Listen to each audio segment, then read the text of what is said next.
wanted to stop the video here for a couple of minutes to talk about the different viewpoints on anvil restoration. There's a huge range of thoughts on this online, and they range from one school which thinks that an anvil's a holy relic and you shouldn't touch it with a grinding wheel, and if you do, you've done the most heinous sin ever. All you should do is wire wheel it, linseed oil it, and then use it. And then another school of thought is that your anvil must be perfectly flat, must have a razor sharp edge to be useful. In fact, that's how a good anvil should be. Hopefully I'm somewhere between those two schools of thought.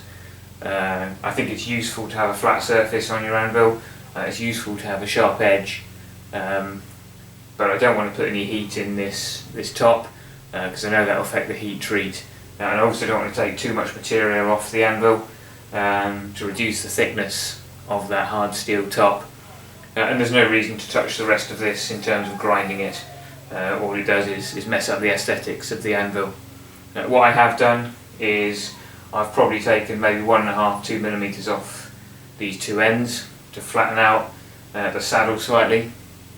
I've left some of the original depth in there, so in some places there is a bit of a curve, a bit of a concave portion, and the reasoning behind that is to allow me to straighten things out on the anvil, and also to make sure I don't take off too much thickness.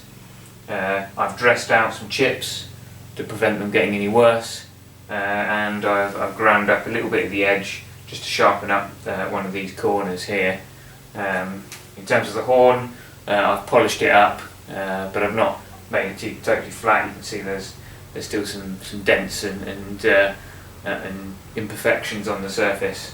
So hopefully what I've done is done minimal damage to the anvil while making it a usable, useful tool, and one that will continue to be a usable, useful tool long after I've gone.